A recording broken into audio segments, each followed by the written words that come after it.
कर्पूर गौरम करुणावतारम संसार सारम भुजगेन्द्रहारम कर्पूर गौरम करुणावतारम संसार सारम भुजगेन्द्रहारम।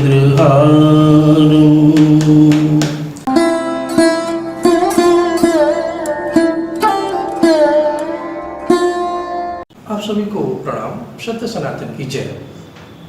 ईश्वर की असीम अनुकंपा से, गुरु महाराज के असीम अनुकंपा से हम सभी लोगों को भगवत चर्चा करने का परम सौभाग्य प्राप्त हो रहा है। गुरु वंदना कर लेते हैं। बंदो गुरु पद कंज कृपा सिंधु नर रूप हरि महामोहतम पुंज जासु वचन रविकर निकर।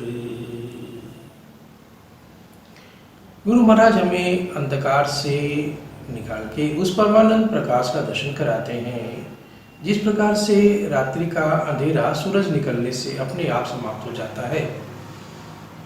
अब आज हम लोग श्री रामचरितमानस के उस कथा को आगे लेके चलेंगे जहाँ पे आनंद ही आनंद है, यानी भगवान राम का जन्म हो रहा है। अब देखिए उस आनंद की कथा को हम लोग आज श्रवण करेंगे। तुलसीदास जी महाराज ने इसको इस प्रकार से लिखा है। विप्रधेनु सरसुर संत हित लिन्न मनुज अवतार निज इच्छा निर्मित तनु माया गुण गोपाल। बड़ा महत्वपूर्ण ये दोहा है। इससे हम भगवान के स्वरूप को थोड़ा समझ सकते हैं कि अब भगवान चूंकि श्रीहरि पहले से ही कश्यप और दिति की तपस्या के पश्चात उन्हें वरदान दिया था कि मैं तुम्हारे कुल में स्वयं पुत्र के रूप में जन्म लूंगा। और ये यही कथा रघुकुल शिरोमणि के वंश में महाराज दशरथ तो कौशल्या के गर्भ से बाहर आते, गर्भ से जन्म ले रहे हैं अब।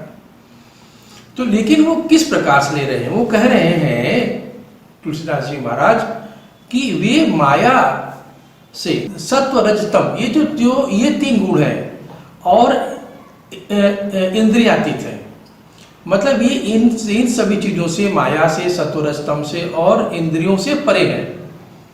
उनका शरीर उनकी इच्छा के द्वारा ही निर्मित होता है। जैसे हम लोग का अपने शरीर पे कंट्रोल नहीं होता है, वो भगवान उसको बनाते हैं ना, लेकिन वो अपनी इच्छा से उनका शरीर बनता है और वो किसी कर्म बंधन से बंधे नहीं रहते हैं। इस प्रकार से इस ब्रह्मांड के मालिक का अपनी बात रखने के लिए वो ये इस रघुकुल शिरोमणि महाराज दशरथ के यहाँ जन्म लेते हैं। अब देखिए, अब जब आप जानते हैं जब घर में जब बच्चा पैदा होता है तो रोने लगता है। उसकी रोना भी उसका भी कितना परमानंद की अनुभूति कराता है उस परिवार को कि वो तीनों रानियां कौशल्या, सुमित्रा और कैकेयी एकदम प्रसन्न हो जाती हैं और मानो उनको क्या कहना क्या पूछना।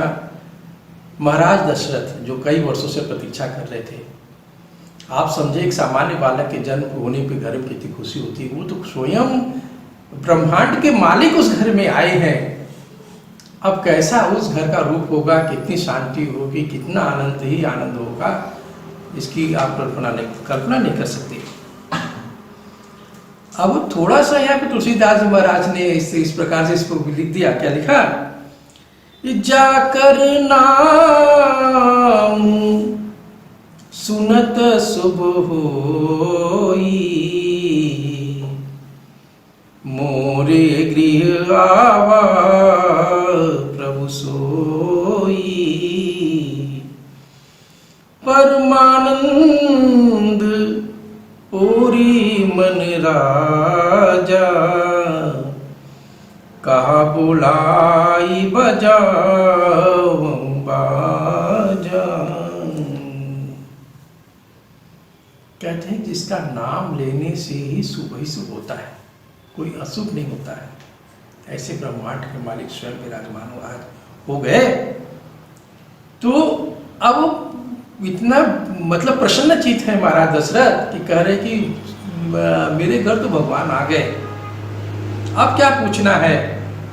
इतना उसमें लीन हो जाते हैं परमानंद में वो कि कहते हैं कि पूरे नगर में सब व्यवस्था बना दो कि ढोल मजीरे नाग जिसको जो हो आनंद ही आनंद उठावे, और सब बधाई देने के लिए यहाँ पर आवे और सब तरफ ढोल नगाड़े बजने लगते हैं। अब वो संदेशा जाता है गुरु महाराज जी के पास, वशिष्ठ जी के पास। तो गुरु महाराज जी वशिष्ठ जी कहते हैं कि राजन आप ब्राह्मणों को बुलाइए। अब यहाँ एक शब्द आप समझने की जरूरत है। ब्राह्मण शब्द का मतलब जो है, ब्राह्मण शब्द का मतलब किसी जाति विशेष से नहीं है, जो ब्रह्म विद्या को जान रहे हैं, जो उसको परमानंद को समझ रहे हैं, ऐसे लोगों को ब्राह्मण शब्द से की उपाधि दी जाती है। वो किसी भी जाति विशेष का हो, किसी क्षेत्र का हो, लेकिन ब्रह्म को जानने वाला ही ब्राह्मण शब्द से विभूषित किया जा सकता है। तो गुरु वशिष्ठ जी ब्राह्मणों के साथ आते हैं, उनको खूब आशीर्वाद मिलता है। आशीर्वाद देने के बाद बच्चों को महाराज दशरथ सबको खूब दान दक्षिणा देते हैं, और दे करके खुशी से सभी भी ब्राह्मण जाते हैं। लेकिन वो वहां से हटना नहीं चाहते, क्योंकि उनको तो देख रहे हैं कि भगवान है, देवी देवता भी सभी लोग वहां पर, कुछ लोग ब्राह्मण का रूप में दल के चले आए। और स्वयं शंकर भगवान भी कहते हैं कि पार्वती सुनो कि मैं स्वयं भी और काक भुसुंडी जी महाराज भी वहां पे मौजूद थे, लेकिन हम लोग मनुष्य के रूप में थे, इसलिए कोई हम लोग को पहचान नहीं सका। अब नगरवासी भी आते हैं दर्शन करने के लिए, बतावा बजने लगता है। तुलसीदास जी महाराज ने इसको इस प्रकार से थोड़ा सा लिख दिया है, वो जो प्रश्नता का विषय था। मास दिवस कर दिवस भाव, मरम न जाने कोई, रथ समेत रवि था केऊ, निशा कवन विधि होई। अब देखिए सूर्य भगवान स्वयं ही 1 महीने के लिए रुक गए। अब रात्रि भी नहीं हुआ। अब आप सोचे कि उस भगवान का दर्शन करने से किसका मन थकेगा, जिसमें सबको विलीन होता है। यदि वो सामने स्वयं प्रकट हो गए तो वो उससे ज्यादा वो कोई आनंद हो नहीं सकता। वो खुद 1 महीना रुक गए, लेकिन कोई इस मर्म को नहीं जान सका। इसलिए नहीं जान सका कि सभी नगरवासी जो भी देवी थे, देवता थे, नर थे, सभी उसमें मग्न थे, आनंद मग्न थे। अब इसके आगे कथा इस प्रकार चलती है। 1 महीने बीतने को जब हुआ कि नहीं ठीक है, अब वो बच्चे का नामकरण किया जाए। तो नामकरण में आप देखें, आप लोग भी अपने घर परिवार में इस बात को नामकरण करने से पहले बात समझिएगा क्या परंपरा थी उस समय। अब देखिए, अब वो पहला नाम रखा जाता है ज्येष्ठ पुत्र का राम। क्यों रखा जाता है कि वे तीनों लोगों को सुख देने वाले होते हैं, इसलिए उनका नाम राम रखा जाता है। दूसरे आते हैं भरत। तो भरत चूंकि संसार का भरण पोषण करते हैं, इसलिए उनका नाम रखा गया भरत। तीसरे जो लक्ष्मण जी हैं, जो जगत के आधार हैं, जो शुभ लक्षणों वाले हैं, उनका नाम लक्ष्मण रखा जाता है। और जिसके स्मरण मात्र से शत्रुओं का विनाश हो, शत्रु माने मन निर्मल हो जाता है, हमारे काम क्रोध लोभ मोह नष्ट हो जाते हैं, उनका नाम शत्रुघ्न रखा जाता है। ये एक तरीका है नाम रखने का, और हम सभी लोगों को भी ऐसा करना चाहिए। अब एक समय की बात है कि थोड़ा बड़े होते हैं भगवान राम, तो माँ उनको तो बच्चे की तरह खिला रही हैं, गोद में खिला रही हैं, और वो उनको पालने में रख करके जाती हैं। उनको पूजा पाठ करना है, छोटा सा मंदिर बना है। अब मंदिर में इंद्र देवता के पूजन के लिए फल फूल रखती हैं वहाँ पर हैं, और जैसे वो किचन में जाती हैं तो पता चलता है, किचन से फिर वो जब लौट के आती है मंदिर जा रही तो देख रहे हैं वही भगवान राम छोटा सा बालक जा करके बैठ करके वहाँ पे खा रहे हैं। तो अब उनका दिमाग वो फिर पालने के पास आती हैं, फिर वहाँ जाती हैं मंदिर के पास, तो वो देख रही हैं कि एक राम वहाँ पे, एक राम यहाँ पे। अब उनका दिमाग चकराने लगता है, एकदम भ्रम की स्थिति में जाती, कैसे हो सकता है ये। तो अब वो कहती हैं कि अपना मुंह खोलो, क्या खा रहे हो। तो फिर इसके बाद की कथा मैं किसी एपिसोड में बता भी चुका हूँ कि वो जब मुंह खोलते हैं, इसका वर्णन किसी और एपिसोड में करेंगे, कि उसी भगवान राम के मुख में ही ब्रह्मांड समाहित था। और माँ ये देख कर इसके सब चकरा जाती हैं। अंत में भगवान जब अपनी माया हटाते हैं तो वो सामान्य रूप में आते हैं, लेकिन वादा भी करते हैं, कहते हैं माता कौशल्या से कि माँ ये बात किसी को नहीं बताना कि मैं कहूँ, क्योंकि तुम लोग के द्वारा तपस्या किया गया था, इसलिए मैं स्वयं तुम्हारे बालक रूप में जन्म लिया हूँ।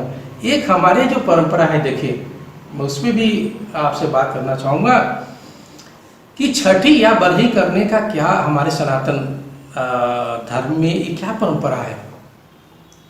जानते हैं आप कि छठी जब की जाती है बच्चे के जन्म के बाद, तो इसका मतलब होता है कि वो एरिया जहाँ माँ और बच्चे हैं वहाँ दोनों, वो कोई इन्फेक्शन न हो माँ को और बच्चे को।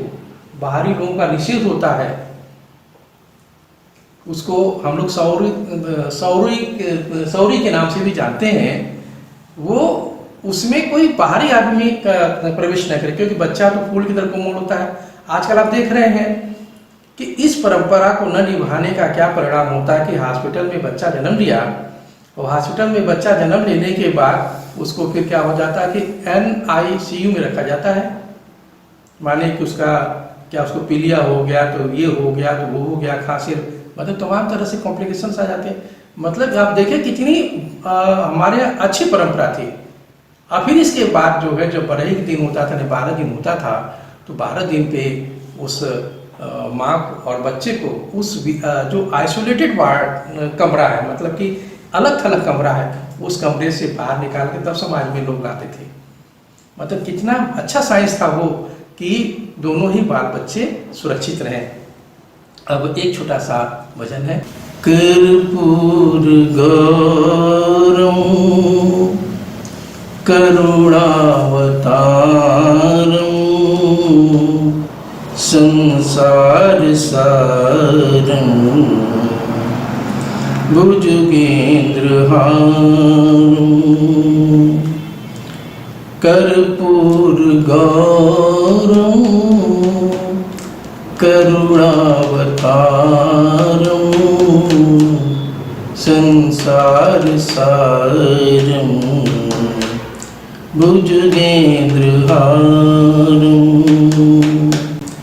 सदा वसन्तं हृदयारविन्दे भवन भवानी सहितं नमामि कर्पूर गौरम करुणावतारम संसार सारम भुजगेंद्रहारम। जय श्री राम।